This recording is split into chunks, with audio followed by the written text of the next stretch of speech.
Hey everyone, welcome back to my channel, and today we're gonna do a full face of products that I have been neglecting. I saw Julia add them to this video and I thought this was a really great idea because there are quite a few products in my collection that I haven't been reaching for, mainly because I usually reach for the products in my project pan or shop my stash, but I do want to make sure I'm getting a lot of good usage out of some of this stuff. Pulling out some of these products, I realized that they're on the brink of going bad or may have already gone bad. So this is also just a way for me to go through everything and just make sure that all the products I have in my collection are still usable. If you're new here, hi, my name is Vivian. I'm a robotics engineer with a love for all things beauty and makeup related, and I try to focus a lot on having a really curated collection. I love trying new makeup, but I also don't want to have a collection that's not manageable and a collection that I won't be able to get good usage out of everything that I own. So I do a lot of declutters, but I also try to focus on using what I have, and so I also have a project pan series and things like that. So if that sounds interesting to you, be sure to like and subscribe if you aren't already, and let's just hop into it. Alright, I'm gonna clip my hair back. The thing with my hair is that I have all of these baby hairs in the front that I can never actually manage to clip, and so they just kind of linger in front of my face, and it's slightly annoying, but whatever, we'll make do. So this isn't like a neglected product, but I haven't fully done my skincare yet, so I'm gonna go in with this little sample size of the Glow Recipe Watermelon Glow Niacinamide Dewdrops. I'm just gonna pump out a couple pumps in my hand. And I haven't done sunscreen yet either, so I'm just gonna go in with my Black Girl sunscreen. I got this at Target. It's pretty much, I would say it's honestly a dupe for the Superglue Play sunscreen. It has that same watery texture, but it doesn't have the same scent, but it blends out pretty easily, and it doesn't leave a white cast once it's all blended out. I just realized I put on an Inkbox tattoo yesterday, and it transferred to my arm, but it also transferred to my face, so that's okay. It's gonna get covered up in the foundation anyway, but that's interesting. That's fun. I probably should have slept in a sweater. That's my bad. It does say on the instructions to sleep in loose clothing because the ink can transfer. So something that I haven't used in a really long time and has definitely been neglected in my collection is my Orc Glow Lust. I think this is a really good product. I think it's a really good alternative to the Charlotte Tilbury, the Hollywood filter? The Hollywood Flawless filter. This comes in a pump, whereas the Charlotte Tilbury comes in like a doe foot. So I usually just do like a pump. I have mine in the shade Pyrite. Just leaves you really glowy, and I feel like I am extremely glowy right now, but the foundation skin tint I'm going in with is a little bit more matte and will be sure to set with powder. Yeah, I'm definitely looking and feeling glowy. I feel like you can see a lot of my texture right now just because it is quite glowy. Oh, I think you can see it there. That's the tattoo. For foundation, something that I haven't used in a really long time is my Fenty Ease Drops. I have just been loving my Dior Forever Skin Glow foundation, and the Fenty Ease Drops are slightly too orange for me, and so I just really haven't been reaching for it. To kind of correct for that, I'm going to add in a little bit of my LA Girl Pro Color Foundation Mixing Pigment in the blue shade, but I have the Ease Drops in the shade 9. So I'm just going to pour a decent amount into my hands, a little bit of the blue. Usually I'll do this on a palette, but honestly I could not be bothered today.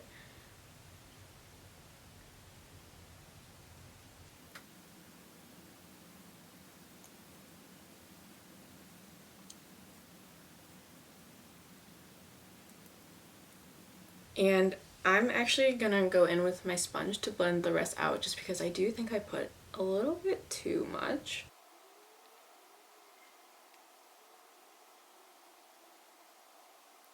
For concealer, again, I haven't used this a ton because it is slightly too warm. This is the Dior Backstage Flash Perfector Concealer in the shade 3W. This is slightly too deep for me, and I really haven't used this a ton since I got it. So I'm gonna do like a tiny bit of blue in that as well. And I'm just gonna blend it out with my sponge. Moving on to bronzer, I feel like a bronzer I haven't used in a really long time is my Patrick Ta Cream Contour and Powder Bronzer Duo.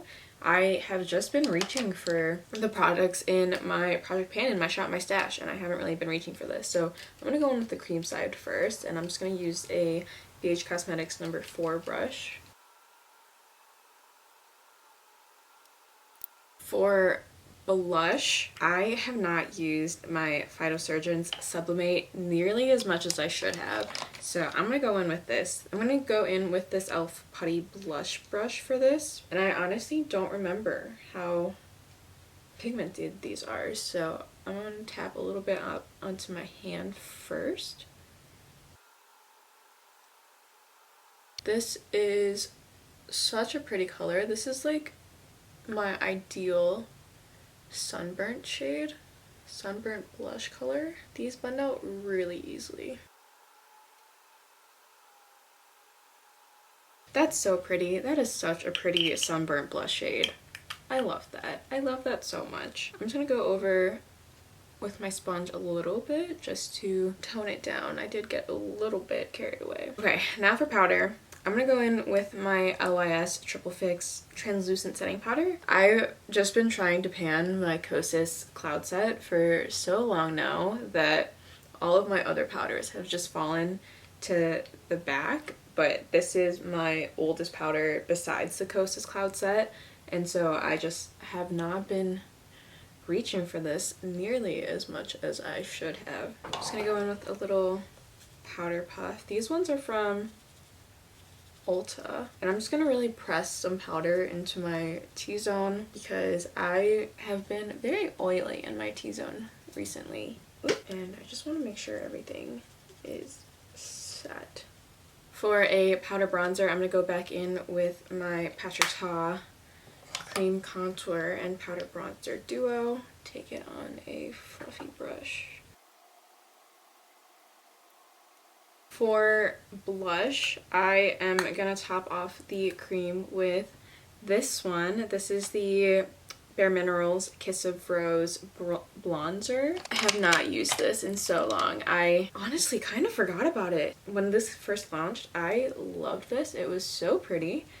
I'm taking this on this e.l.f. like mini highlighter brush. It just has like, it's just very loose. It's not a dense brush, and I feel like that works best because I tend to go a little bit overboard with this blush. But this gives such a pretty sheen to it because it is kind of metallic-y, and if you kind of like the look of the Charlotte Tilbury Beauty Light ones, the shimmery ones, I feel like you can get a really similar effect with these, but this is a powder, so it'll probably last longer for you. For brows, I'm gonna go in with my Rare Beauty, what is this called? The Shape and Fill Duo. This is in the shade Black, and I bought this because it was so cute, and it comes with a little spoolie and a brush, but I just have been using my brow pencils a lot, and so I haven't been reaching for this.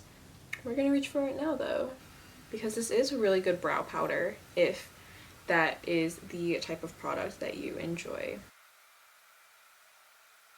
Brows are filled in, but to give them some shape and some lift, I'm going to go in with my e.l.f. Brow Lift. This isn't my favorite brow product, which is kind of why it's been so neglected. I find that it's really easy for me to go heavy-handed with it, and if I do go heavy-handed with it, there is absolutely no way that my brows stay up all day. I'm gonna try and do just a tiny amount of product and try to make them very fluffy. Okay. I think that actually looks okay. I think I went in with a small enough amount of product. My brow hairs are just super thin, and so they get weighed down really easily. So with this type of product, it's very easy for me to go overboard with it. I have a couple of eye options here. So I have my Natasha Denona I have my Natasha Denona Viva palette, and I don't necessarily think this is super neglected. I just don't think I use this nearly as much as I should for being how expensive it is.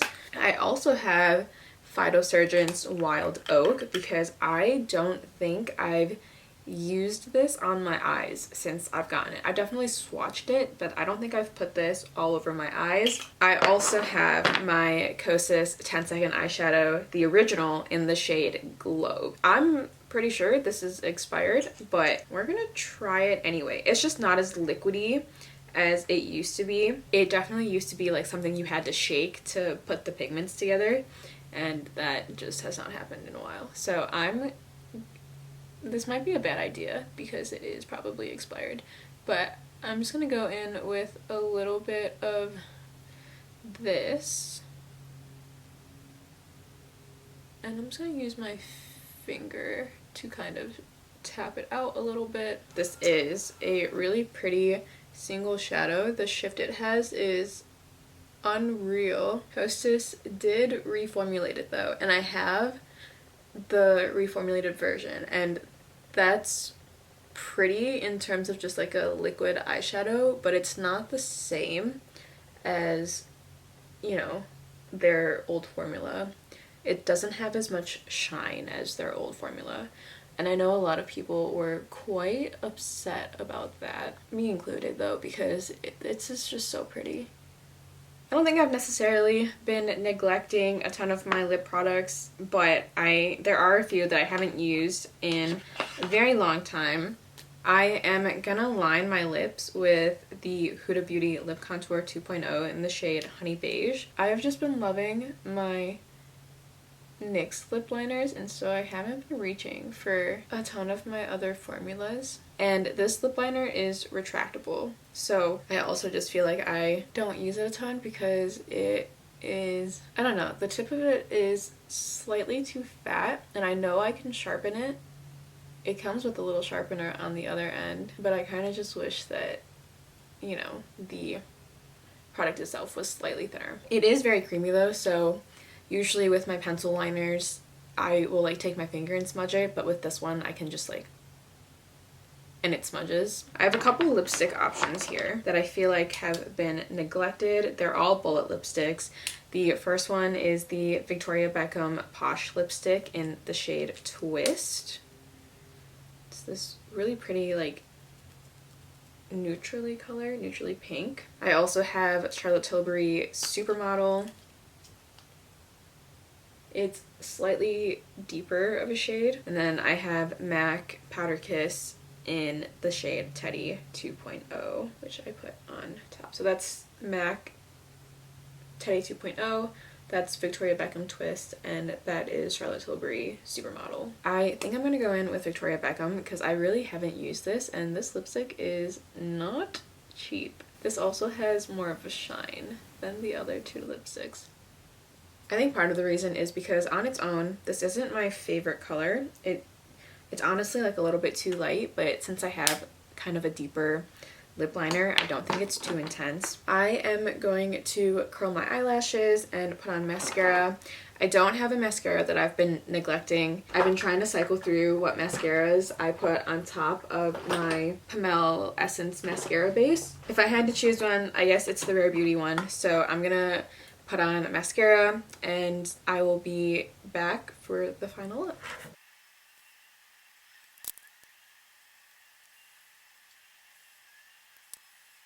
Okay, and this is the final look.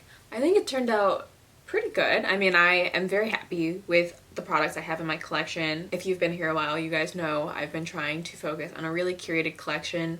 So even the products that I don't use very often, I still really enjoy. But yeah, I think this is really pretty. I think it's like a really pretty neutrally look. I feel like my face looks very tan and slightly too orange for my neck, but that's okay. If you guys have been here a while, you'll know that I recently figured out that I was an olive undertone, and so I did a huge foundation declutter of products that were too orange for me. Even some of the olive undertone foundations I have are still a little bit too orange for me, so the LA Girl color corrector and the e.l.f. color corrector have been game changers for me, but I think that this probably needed a little bit more blue. Anyway, I like the way this turned out. I think it's really pretty. I am not a fan of the tattoo on my face, but that is my own fault. I will try to rub that off later tonight. I think it's really pretty. I think the Kosas 10-second eyeshadow is on its way out. Not that it like smells bad or anything, but the texture is definitely different than what it started with. It used to be a lot liquidier. It used to be a lot more liquidy, and now it is pretty much just the glitters at the bottom. So I'm not sure that's the best thing, but you know, I'll keep an eye on it. I definitely don't want to keep it if it's like actually bad. So we'll see how this works on my eyes today. If the formula is like totally destroyed, then I will probably just toss it. But applying it, it applied pretty easily. It applied similarly to how it did before. It's just not as liquidy as it used to be. Thank you guys so much for watching. I hope you guys enjoyed. If you did, be sure to like and subscribe if you aren't already. And I am posting 2 videos a week on Mondays and Thursdays at 11 a.m. Eastern time. So if you want to stick around, be sure to hit that subscribe button, and if you want to be notified, you can click the little bell icon to be notified every single time I post. Thank you guys so much. I will see you in my next one. Bye!